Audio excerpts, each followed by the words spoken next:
all seen people online do cold water exposure, jump in tubs in their garden in the middle of the ice. And we've seen the benefits of it. We've seen what it does. It improves our mental health. It improves our stress response. It's really good for inflammation. The beauty of cold water is just unbelievable. However, we don't really want to sit in our garden in a tub. I get that. I totally understand that. It's not for everyone. Not even cold showers are for everybody.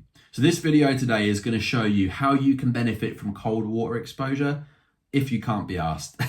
If you can't bother to go into a tub, if you don't really want to push yourself in a shower, this is going to help you to be able to get the benefits just to help you. Now, it's important to understand before we go into anything, any of my teachings is all about meeting yourself in the middle between a task that is quite difficult versus staying on the sofa and doing nothing. I make the barrier to entry to becoming healthy as simple as possible, but just you need to understand that you still need to push yourself in some element. These steps to this stuff can be as simple as possible, and that's kind of what my whole vibe is getting results and getting healthier without extreme methods. But you still have to meet yourself in the middle, and you still have to do this stuff, because just sitting on the sofa and people bringing things to you and all of that is just not really going to be beneficial for your mentality anyway, and you're not going to develop. But the whole point is some things are a bit extreme for some people, so this is a way to get the barrier to entry to doing it easier. So that's kind of how this whole video is going to go. Now, I don't need to go into the benefits of cold water. You've probably heard this all before, but I have done everything to do with cold water that you can name. So I have done the cold water in a tub in my garden in the middle of winter 3 times a week. I've done with cold showers. I've gone into lakes and ice. I've done the steps I'm going to show you today. I've done it all, and it was the most less stressed I've ever been in my entire life by doing it. But it got to a point where I really struggled to do it, and a lot of people that I spoke to really wanted the kind of benefit of doing it, but they didn't really want to go into their garden and kind of sit in a tub. And they really struggled with actually getting into the shower itself or the tub itself, which is kind of part of it really, but they really struggled to do that. So there's ways that you can actually get the benefit of cold water exposure without really going too much into it and really delving 2 feet into it quite literally. So we're going to go through that, as I said. I always tell my clients and a lot of the men I speak to do this when their brain is a bit numb and a bit in kind of loop mode. The cold water stuff is obviously great for reducing inflammation, for helping with injuries, but I don't really kind of tell people to do them for that. I tell people to do it for the mental stuff just because it helps to hard reset your brain. Now, we've all been in situations where, life gets too much, situations happen, stress happens, and our brain can kind of stay within ourselves. The cold water stuff can be so useful for just a hard reset, a hard reboot to break the loop of the mental strain. So let's say, for example, you've got a lot going on at home. There's a situation, with your family, and it's just on your mind all the time. And it's actually becoming detrimental to your progress because you're looping it around in your head.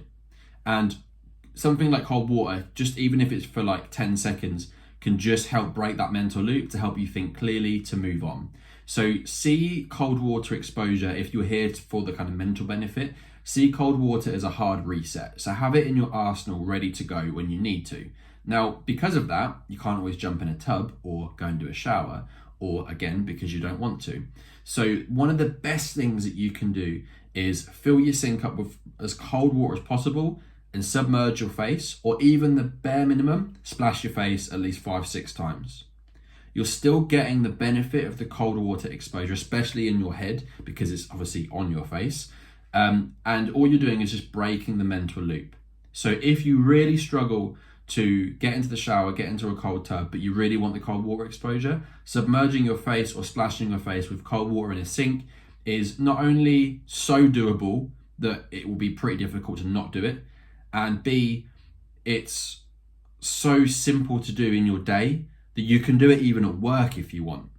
And you see loads of people on films back in the day which would like splash their face and like wash their face, and that's why, because it helps just to break that loop. So I think personally that using the sink for water and things like that is going to be so useful for you to kind of break that loop. And then once you're used to all of that and you do it a couple of times a week and it's really helping, your brain will know that helps, so you would do it more. The next step up for that is the cold showers. Brilliant. You don't have to do your head, you could just do your body. But again, doing it on your head is really super useful for that as well. And in terms of how many times a week to do the showers, you would just do it on the days that you're not doing weight training. Now, again, I'm not a science guy, so I'm not going to go into it. But a study done with Dr. Andrew Huberman, who you've probably seen before, he has done loads of research to show that if you do cold water exposure often every day, it can actually blunt the process of building muscle and blunting the hypertrophy process, because you're reducing the kind of blood flow to the area. So doing it probably on your days off where you're not exercising is probably the best thing to do. So, 2-3 times a week is perfect. So cold showers is the next step. And if you do want to sit in a tub and do it, you're obviously going to get max benefits. Totally. And I'm totally here for that. But the point is, you're here because it's difficult to actually get in the tub itself. Now, I hope that was useful. And if you have any questions, please DM me on Instagram. And also, if you want to see more health content, click on the link below to join my free community with other men like you. And there's loads of content in there that's totally free for you to consume to help you to develop, to get results without any extreme methods. I'll see you in the next video.